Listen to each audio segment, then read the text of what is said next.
សូមអរគុណដល់ទស្សនិកជននិងពួកម៉ាក់យើងទាំងអស់គ្នាដែលបានមើលវីដេអូរបស់យើងថ្ងៃនេះសូមកុំភ្លេច subscribe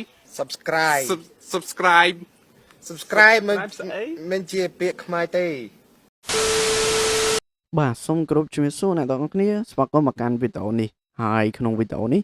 ខ្ញុំនឹងបង្កើត software មួយដែលអនុញ្ញាតឲ្យខ្ញុំ copy code ចេញពីរូបភាពមកបាន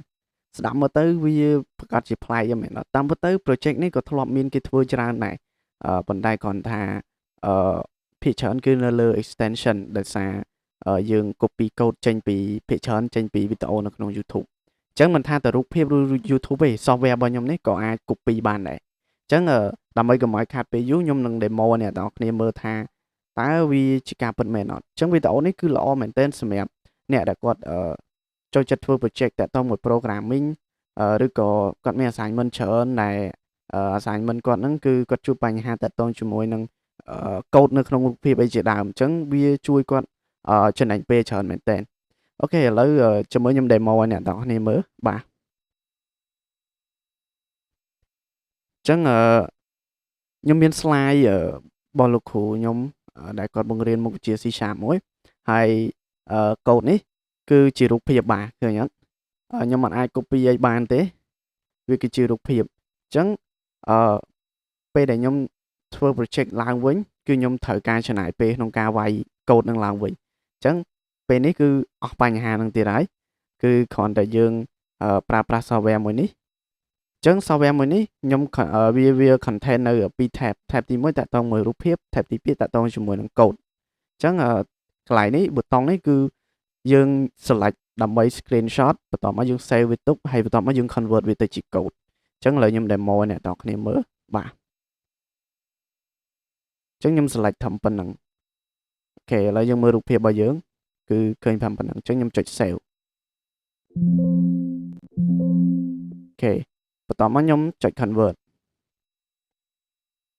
អូខេអញ្ចឹង text ហ្នឹងវា copy ចូលក្នុង clipboard របស់យើងហើយអញ្ចឹងយើងចង់ដឹងយើងផាសមើលបាទហើយឥឡូវយើងផ្ទៀងផ្ទាត់មើលថាតើវាដូច 100% អត់អញ្ចឹងជួរទី1គឺ public product string អូខេ get បាទ for each if return p បាទ return null public void fill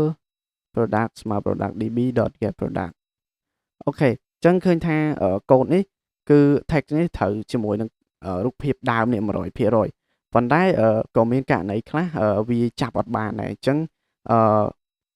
ក៏ពេលខ្លះក៏វាទាមទារឲ្យយើងក្នុងការ edit ខ្លួនឯងដែរអញ្ចឹងណាបាទអញ្ចឹងយើងមើល tab នេះវិញ tab នេះគឺខ្ញុំដាក់នៅ text ឲ្យវា display text នេះឡើងក្នុងករណីយើងចង់ copy តែកន្លែងណាវិញបដូរចិត្តណាឥឡូវចង់ copy ត្រឹមនេះវិញអញ្ចឹងទៅយើង select copy មកបាទឬក៏ចង់ copy all វិញបាទ copy all មកហើយយើងអាច clear វិញបានទៀតបាទកុំឲ្យជាន់គ្នាជាមួយថ្មីអញ្ចឹងទៅបាទអូខេនេះ software របស់ខ្ញុំអញ្ចឹងឥឡូវយើងមកតេស្តនៅលើ YouTube ទៀតអញ្ចឹងខ្ញុំដឹងច្បាស់ថា program ភាគច្រើនយើងក៏មើល YouTube មើលអីដែរបាទអញ្ចឹងពេលខ្លះត្រូវចំណាយពេលសរសេរតាម YouTube ហ្នឹងវាខាតពេលអញ្ចឹង software របស់យើងនេះយើងតេស្តមើលថាតើវាអាចដំណើរការបានអត់អូខេឥឡូវខ្ញុំ select តាមនេះចុះបាទអូខេឥឡូវវានេះឥឡូវយើង save អូខេបន្តមកខ្ញុំ convert បាទយើងមើលឃើញទេ text របស់យើងគឺ console.writeline hello world អញ្ចឹងសូម្បីតែក្នុង YouTube ក៏យើងអាច copy ចេញមកបានដែរមិនមែនត្រឹមតែរូបភាពទេបាទអញ្ចឹងនិយាយរួមគឺកន្លែងណាក៏យើងអាច copy text បានដែរសំខាន់ឲ្យតែ background របស់វាគឺស្មើសាច់នេះឃើញទេ background ស្មើសាច់អត់លាយពណ៌ចូលគ្នាទៅពេលអញ្ចឹងវាពិបាក recognize បាទវាពិបាក recognize យក object ហ្នឹងមកបាទអញ្ចឹងអ្វីត្បិតតែ software នេះវាមិន standard ប៉ុន្មានប៉ុន្តែក៏វាជួយកាត់បន្ថយបញ្ហាដល់យើងដែរមានន័យថាវា save time ឲ្យយើងច្រើនមែនតើបាទ save time ច្រើនណាស់ហើយកន្លងមកក៏ខ្ញុំធ្លាប់ប្រើប្រាស់ software របស់គេដែរដែលភាគច្រើនគឺជា extension អញ្ចឹងណាដែលអាចអនុញ្ញាតឲ្យយើង copy ចេញពីនេះបានប៉ុន្តែគ្រាន់តែវាអត់ free ប៉ុន្តែយើងអាចរៀនធ្វើខ្លួនឯងបានហើយគឺខ្ញុំសោកស្ដាយមែនតើសម្រាប់ tool មួយនេះគឺខ្ញុំចែករំលែកអ្នកទាំងអស់គ្នាអត់បានដោយសារ ដោយសារ library ដែលខ្ញុំប្រើនេះដែល library ហ្នឹងដែលមានឈ្មោះថា ORC បាទ Iron ORC គឺជាប់ license អ្នកទាំងអស់គ្នាវាអត់អាចrun ក្រៅពីកុំព្យូទ័រខ្ញុំបានអញ្ចឹងណាក្រៅពី Visual Studio ទៅពេលអញ្ចឹងវាធ្វើខ្ញុំពិបាកក្នុងការ compile វាបើយើង debug យើងអាចប្រើបានប៉ុន្តែបើ compile គឺអត់អាចប្រើបានទេ library ហ្នឹងគឺវាអត់ load ឲ្យយើងប្រើមកអញ្ចឹងវាពិបាកប៉ុន្តែសម្រាប់អ្នកនរគ្នាអាចចង់ធ្វើខ្ញុំនឹងដាក់ link វីដេអូនៅខាងក្រោមដែលគេបង្រៀនធ្វើតាក់ទងជាមួយ project ហ្នឹងណាបាទអញ្ចឹងអ្នកនរគ្នាអាចចូលមើលបានអូខេអញ្ចឹងតទៅទៀតខ្ញុំនឹងបង្ហាញអ្នកនរគ្នាអំពីវីដេអូមួយដែលខ្ញុំចំណាយពេលរយៈពេល3ទៅ4ម៉ោងក្នុងការ complete develop software មួយហ្នឹងអមជាមួយតន្ត្រីដ៏ពីរោះហើយដើម្បីទទួលបានគេហៅថា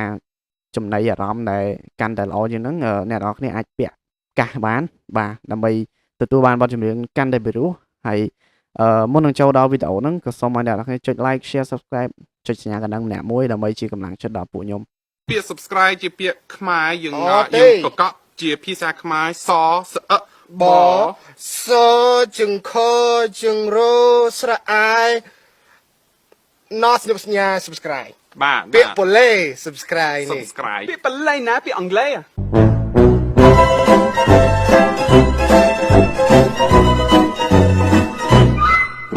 បាទឥឡូវកុំឲ្យខាត់ពេលយូរ